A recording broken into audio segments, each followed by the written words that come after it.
शिवसेना नेता मेरे साथ मौजूद हैं। किशोर तिवारी जी, मैं आपके पास आ रही हूँ और उसके बाद संजय सरकार जी आपका रुख करूंगी। किशोर तिवारी जी, शिवसेना ने महाविकास आघाड़ी से अलग होकर, बिल्कुल अलग होकर, एनसीपी की बात नहीं मानी, कांग्रेस की बात नहीं मानी, एनडीए उम्मीदवार द्रौपदी मुर्मू को समर्थन देने की बात कही। लेकिन जो राजीव ने कहा कि कैसा समर्थन है, जब वो वहां जाती हैं मुंबई महाराष्ट्र, ना तो मुलाकात करती हैं और ना ही उद्धव ठाकरे उनसे मुलाकात करने के लिए आते हैं, तो ये समर्थन समझ नहीं आ रहा है कि ये कैसा समर्थन है।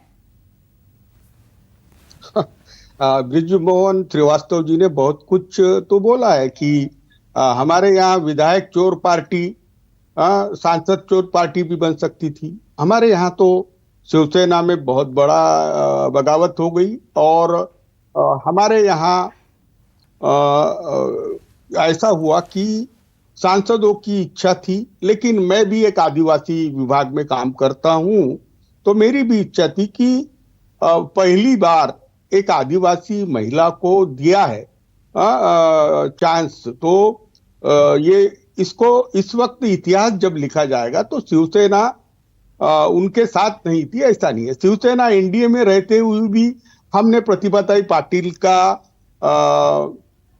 को समर्थन दिया था, फिर हमने प्रणब मुखर्जी को दिया है। देखिए कैसा है कि ये चुनाव राष्ट्रपति का है और संवैधानिक में पद में राष्ट्रपति ये कार्यकारी नहीं होते, तो इसको ज्यादा राजनीति से जोड़ना नहीं चाहिए। और आप विपक्ष का क्या बोलते हो उसको, बिखराव और ये सब कुछ बोल रहे हैं, तो इस चुनाव, ऐसे चुनाव में हर वक्त मेरिट पे होता है। मैं जो एसपी के प्रवक्ता बोल रहे थे कि यशवंत सिन्हा चुस्त दुरुस्त इस वोट के लिए है, इस बात से तो मैं भी सरोकार रखता हूं।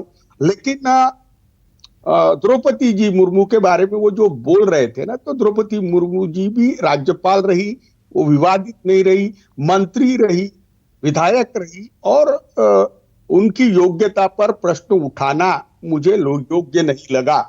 हाँ, मैं चाहता हूं कि अगर आदिवासी के राष्ट्रपति बनती है तो जो आदिवासी के आज हाल है, कम से कम वो नहीं। इसको कपिश जी, आप क्या लोकतंत्र का अपमान बता रहे थे?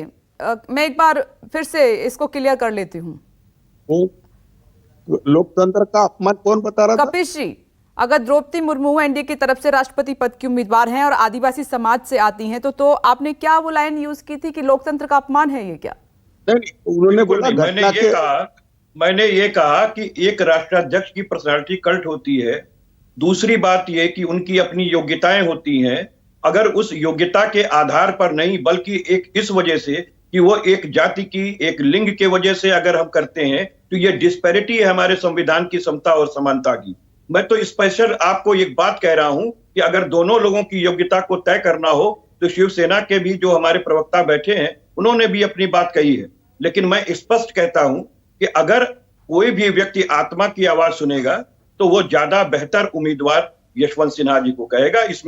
मैंने इसमें कोई लिंग, उनके धर्म, उनकी जाति को लेकर कोई बात नहीं। किशोर तिवारी जी, नहीं, ये देखो, उन्होंने बोला कि संवैधानिक दृष्टि से तो ऐसी कोई प्रायोरिटी देने की जरूरत नहीं है, लेकिन महाराष्ट्र में जो 22% जनजाति के लोग हैं, उनके एस्पिरेशन को भी देखना चाहिए। उनके कहने का मतलब है द्रौपदी मुर्मू डिजर्व नहीं करती हैं राष्ट्रपति पद के लिए, जो कपिश जी कह रहे हैं। इन दोनों लोगों में यशवंत सिन्हा बेहतर उम्मीदवार है, मेरा ये कहना है। किशोर तिवारी जी, हाँ, कपिल जी बहुत बराबर बोल रहे हैं। यशवंत सिन्हा ये ब्यूरोक्रेट रहे, उसके बाद विदेश मंत्री रहे, अर्थ मंत्री रहे, और हमारे पार्टी पर के यहाँ पर सांसद लोग अगर कहते नहीं तो हम भी उनके साथ रहते। लेकिन बीजेपी के साथ चले गए या विधायक चोर पार्टी के साथ चले गए, प्रजातंत्र खत्म करने वाली पार्टी के साथ चले गए, ये इक्वेशन नहीं है। देखिए, इसके संदर्भ से आप 24 का अंदाजा मत लगाइए। 24 के अंदर हम ही बहुत बड़ा विकल्प बन के आने वाले हैं महाराष्ट्र में, और महाराष्ट्र से अगर मोदी जी को रोका गया। नहीं, मुझे ये बताइए किशोर तिवारी जी, सवाल से बच गए। जो कपिश जी कह रहे हैं कि द्रौपदी मुर्मू क्या कमजोर कैंडिडेट नजर आ रही हैं आपको यशवंत सिन्हा के सामने? नहीं, द्रौपदी मुर्मू चुस्त दुरुस्त कैंडिडेट है। आदिवासियों को चांस देके बहुत कुछ बदल गया है। देखो, आपने वो जो वेस्ट बंगाल में बोला कि संथाल 70% है, नहीं 7% है, लेकिन आदिवासियों के अंदर ये बनने के बाद पूरे भारत में एक नव चेतना जागृत हुई है। तो बीजेपी की चाल बहुत अच्छी चली और मुझे ऐसा लगता है कि द्रौपदी मुर्मू जी के प्रचार के दरमियान भी उन्होंने बहुत अच्छा अपना साथ रखी है, लेकिन यशवंत सिन्हा को अच्छा बोलते वक्त द्रौपदी जी मुर्मू को अयोग्य बोलना जायज नहीं है। मैं अभी बताता हूँ। चलिए, कपिश जी की बात से आप इत्तेफाक नहीं रखते हैं, ठीक मैंने है। अयोग्य नहीं कहा, मैंने ये कहा कंपेयर करता है, कोई भी आदमी चुनाव में जाता है। और आप जिस बात को कह रहे हैं, शैक्षणिक योग्यता से लेकर परफॉर्मेंस आईएएस की परीक्षा को क्लियर करने वाला उम्मीदवार आपके सामने है। आप जिस तरीके से अब्दुल कलाम साहब को ले सकते हैं, सर्वपल्ली राधाकृष्णन को ले सकते हैं, डॉक्टर राजेंद्र प्रसाद जी के कल्ट को ले सकते हैं और तमाम अन्य राष्ट्रपति हुए हैं, उनको आप कंपेयर करेंगे तो सीधे क्या कंपेयर करें?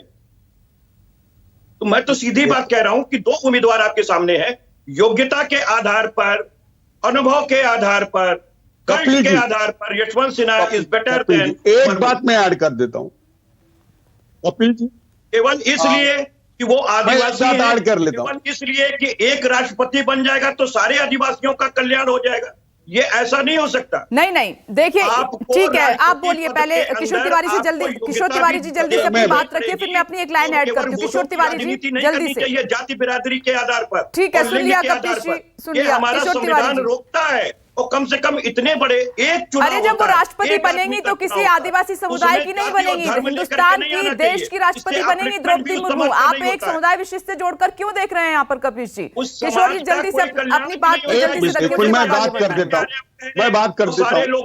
झारखंड मुक्ति ठीक है कपिश जी, 1 मिनट आगे बढ़ाते हैं डिबेट को। देखो, कपिल जी का एक चीज मुझे बहुत अच्छी लगी और अंतरात्मा की आवाज से बीजेपी के अंदर बहुत असंतोष है और मुझे लगता है कि अंतरात्मा की आवाज जागेगी, सब तरफ जागेगी, तो मुझे लगता है कि जैसे चलिए, यहाँ पर भी बिखराव, डिबेट में भी बिखराव नजर आ रहा है। नमस्कार, मैं हूं मानक गुप्ता। अगर आपको हमारा ये वीडियो पसंद आया हो तो इसे लाइक और शेयर जरूर करें और हाँ, हमें सब्सक्राइब और फॉलो करना ना भूलें ताकि आप देश और दुनिया की कोई खबर मिस ना करें। तो जुड़े रहिए हमारे साथ और देखते रहिए News 24।